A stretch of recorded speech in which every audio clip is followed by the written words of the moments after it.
Like, it feels so stupid. I feel like a 12-year-old. I literally feel 12. Like, I was doing a class it wasn't even a presentation. It was literally me just going up and talking about what we had just discussed in our small groups. And that was so nerve-wracking to me that I just blanked. Like, no, nothing was happening. And then I just said, oh, words are hard. And then threw it to the next person.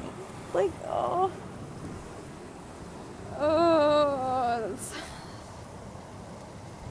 You know, and then people, like, with one friend was really encouraging after. She's like, oh, you did great. What I didn't, obviously. And it's not even something that you should need encouragement for. Like, it was a 5-second thing. And I just...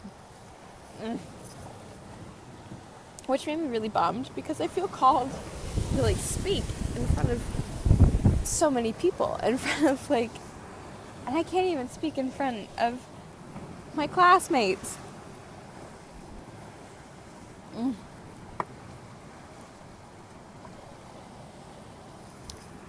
Yeah, so I was really discouraged, and then I got in the car to get a ride home, and I was like, no, I need to go to my worshiping spot, which is here. This is it. It's a good spot, guys. So I just needed to be with God, and I honestly feel like I'm not supposed to be here.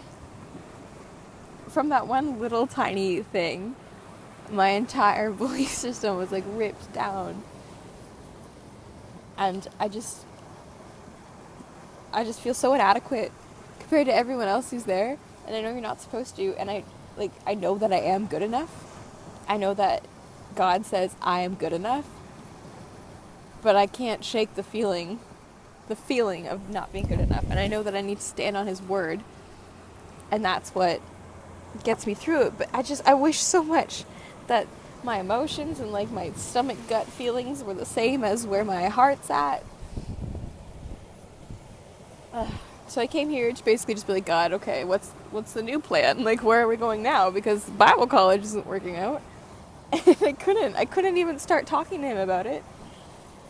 Because, like, I felt, like, in my my soul that He wanted me to be happy. He wanted me to just shake that feeling off, and He wants me to not be discouraged, and He just wants me to, you know, keep on keeping on.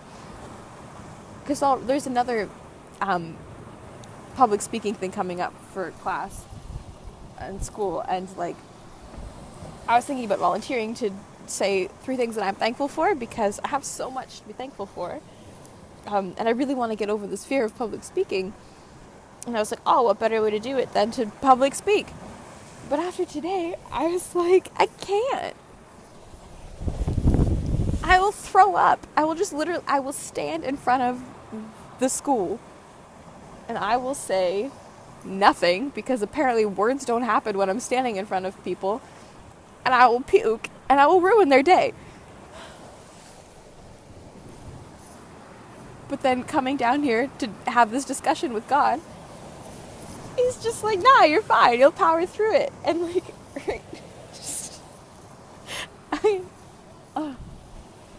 I just don't know I don't know.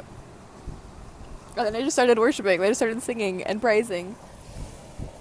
And now I'm uplifted, and I know that regardless of how I feel, this is what's going to happen, and I'm going to speak in front of everyone, and I'm going to mess up. But it was cool, because it was a wake-up call. It was me finding out, like, everyone knows that you start from the bottom, then you get here, Jersey, but you know, like, you know that. You start from the bottom, then you work your way up. But I just didn't experience that, I guess. I've always felt called to speak, but I always knew that I was terrible at it. But I guess, like, you start from the bottom. I just thought that my bottom was going to be not rock bottom. I thought my bottom of public speaking was going to be, like, mediocre. Like, oh, she's at least speaking. But no, my bottom is rock bottom. And it's not even saying words. It's just saying the word like and over and over again until I stop talking and then say words.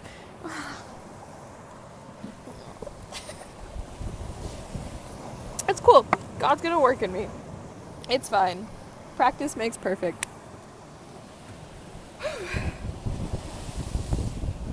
Yeah, I wanted to come here to cry, but God wouldn't let me cry. God would not let me be sad, which is really great, which is the thing that I wanted to talk about also, that if you're discouraged and you just seek Him, you can't be. He's just all for you, you know?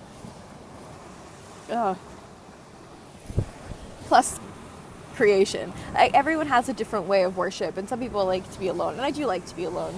But I just like to be alone outside, because I find it kind of hard to be upset about anything when I have this.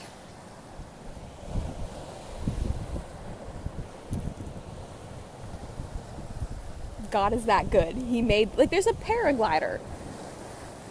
Where am I? How is this where I'm at in life? I don't know. Creation's my thing. That's how I feel most connected with God. Not even most connected, just joy. I can't be upset when I'm just breathing this in.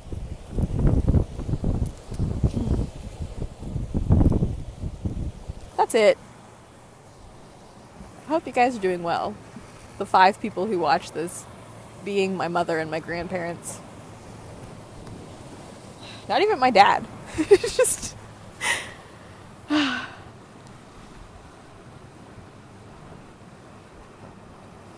Thank you for listening. I just made this more awkward. And I'm just such an awkward person. Like... And I know speaking that isn't helping. And I suppose speaking truth is how you become not awkward. And you just say, oh, no, God, I'm not awkward. But I am. And, like, there's some people who are socially awkward and they're not aware of it.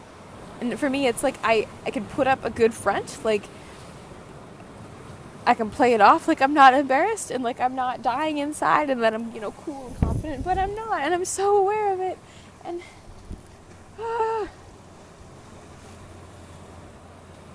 And when I'm praying for what my next move was, because that's how the way I advance in my walk is I literally simply ask, like, okay, God, what do you want me to do now? And sometimes I go, oh no, I can't do that. And then I push it off for 3 weeks and then I become numb and then I hate my life. And that's what happened last time. But then I finally did it and break through. Wow, it's really that simple. You just do what He asks you to do. But, yeah, so then I prayed about it, and this one's a bit easier.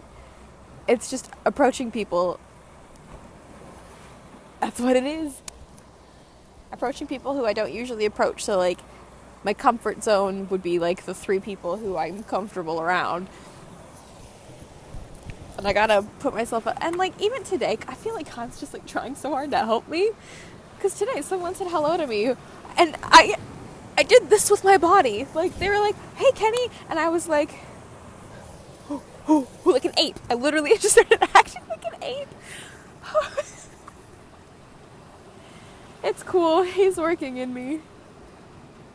Oh. All right, stay tuned for more uncomfortable talks with Kenny on a cliff.